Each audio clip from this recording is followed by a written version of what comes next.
Do it like you imagine your best take is. So you're not yourself. You're on YouTube right now. Mm-hmm. This video popped up. Ooh, it's Papyrus of Nani.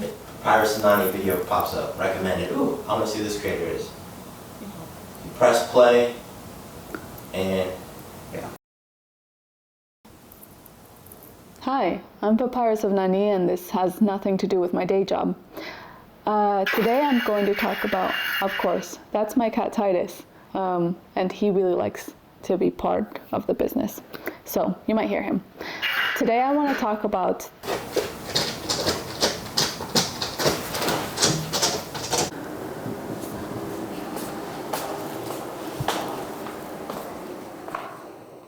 Hi, I'm Papyrus of Nani, and my day job has nothing to do with this. But we're here for the anime, so don't worry about it. Today, I'm actually going to be cooking while I do this, and that is because I tried to film this before, and none of those takes worked. So you're going to get a little bit of both today. But this is my home. This is my meal planning. I am in no capacity a professional, which you will see. Today we're going to talk about 10 anime that had soundtracks that I actually listened to. That is music that was on my Spotify Wrapped, music I work out to, music that I listen to every flight I take now. That's not to say that this is like objectively the list of best anime that you can prove. This is simply my taste profile, and I want to share this list because maybe we have something in common, and I'm hoping that from here I can sort of create a series based off of the music of anime. And I don't think that great music will cover kind of storytelling, but it really does make even mediocre storytelling more fun.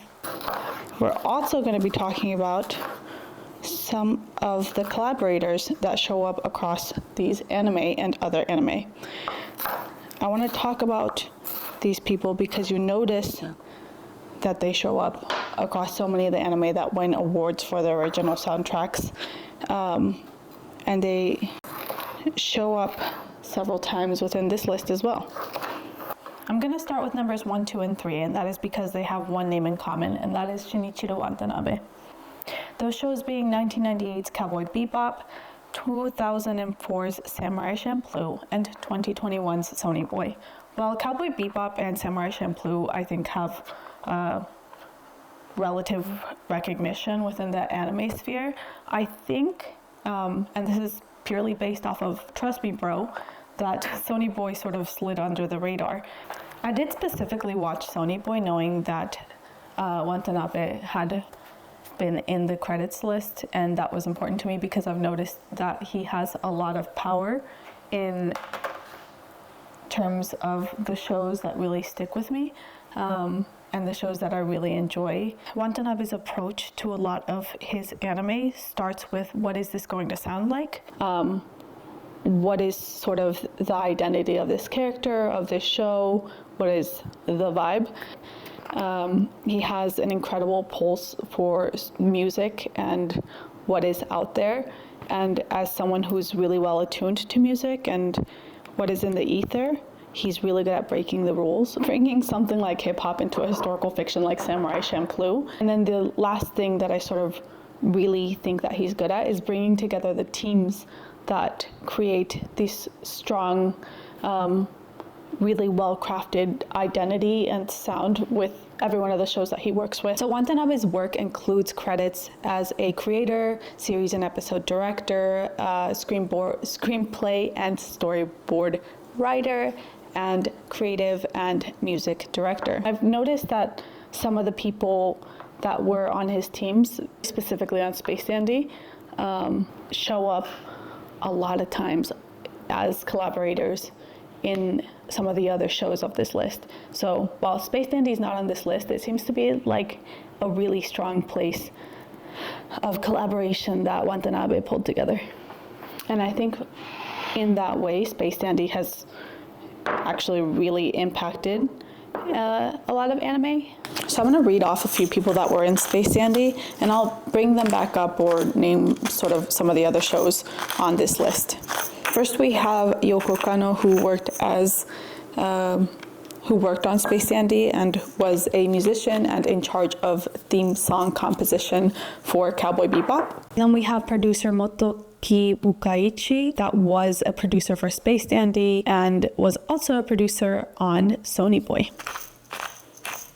And then we have Shoji Hata, who worked on shows like Death Note, One Punch Man, Darling in the Franxx, Spy Family, Vinland Saga, Frieren, Great Pretender, Space Dandy, Boogie Pop and others, and Sonny Boy.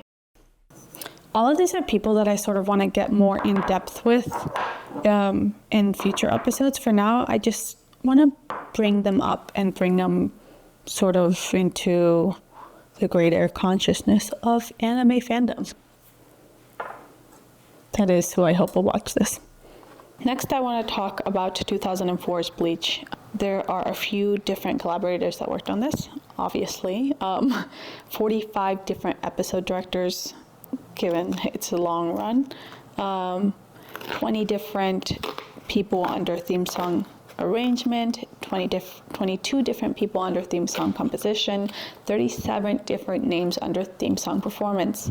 I specifically want to highlight Shiro Sagiso. And if you haven't heard this name before, definitely worth looking into. Shiro Sagiso is not only the name behind the 2004 Bleach, but the more recently released 1,000 Year Blood War, and quite a few different Bleach movies that have come out over the years. He is also the man behind the music for Evangelion, Attack on Titan, Berserk, the long-running popular show from Fuji TV, It's Okay to Laugh. This went from 1986 to 2014. The Shin Godzilla movie from 2016, and many others. He has 85 composer credits on IMDb. Sagisu is a powerhouse of music. Okay, next I want to talk about number 5. I'm telling you this in confidence, so don't be telling people. But 2014's Akame Ga Kill. This is not about the story, although I'm going to admit I actually really enjoyed it. It's more about the music. And the name behind a lot of the music for Akame Ga Kill was Taku Iwasaki, with over 50 composer credits. Taku Iwasaki is also the name behind Gurren Lagann, Noragami, JoJo's Bizarre Adventure, Bungo Stray Dogs, and Soul Eater. Iwasaki is also somebody that I would love to make a full-length video on, so I'm just going to list it for now, and let us hope that in the future I actually complete that, probably while doing some other errands. Number 7 on this list, but not number 7 on my heart, is Hoseki no Kuni from 2017, otherwise known as Land of the Lustrous. This is a show that is not fully adapted, just one season out of, I believe, 107 chapters in the manga. It is CGI, I know. It took me a little bit to get used to, but it actually really works. The story is also incredible, but since we're talking about the music, this is something that I've not been able to stop listening to since it came out. The track list for Hoseki no Kuni was in my Spotify Wrapped. There's an instrument they use that I really can't name. I'll Google it though, probably pop it up right there. As with any great anime, there's a few other names behind the sound of Land of the Lustrous, but today I want to talk about Yoshiaki Fujisawa. Within Fujisawa's 28 composer credit is Mushoku Tensei, Spice and Wolf, No Game No Life, A Place Further Than the Universe, and Shinchan. Crash, Scribble Kingdom, and Almost 4 Heroes. I have watched random Shinchan, so I'm not sure which one that is. Coming in at number 8 is 2018's Devilman Crybaby. This is music that I would genuinely go to a club to listen to. If you haven't seen it, it's a crazy story. I do not want to spoil it, but the music is incredible. Even the opening credit, before I could figure out what the name of that song was, I would routinely go to YouTube to look for Devilman Crybaby opening. The name I want to talk about is Kensuke Ushio. I think Ushio, I don't know, I'd have to probably do another video on it, but I think Ushio probably has the most shows where I enjoy every sound that comes out of it, from the silence to the chainsaws. Fujio has 18 composer credits, and within those credits is number 9, Chainsaw Man. The name I want to bring up for that is Aimer for theme song performance. I noticed that Aimer also has credits for performances on Bleach, Vinland Saga, Demon Slayer, Terror in Resonance, Fate Stay Night, Fire Force, also an incredible opening, Spice and Wolf, and Ranking of Kings.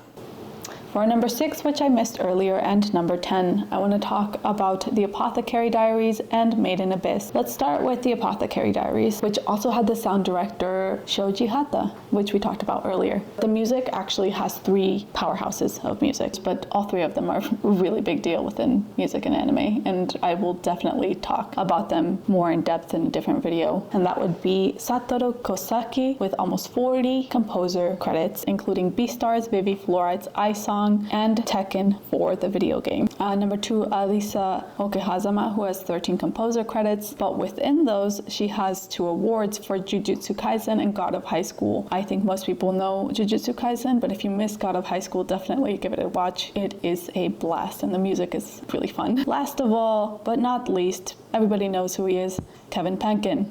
Kevin Penkin also composed the music for Made in Abyss and has over 25 composer credits, none of which were a small deal, including Spice and Wolf, Eden, Star Wars Visions, The Rising of the Shield Hero, Tower of God, which is coming out, I believe, this month, and Pokemon Paldean Winds, the 2023 series.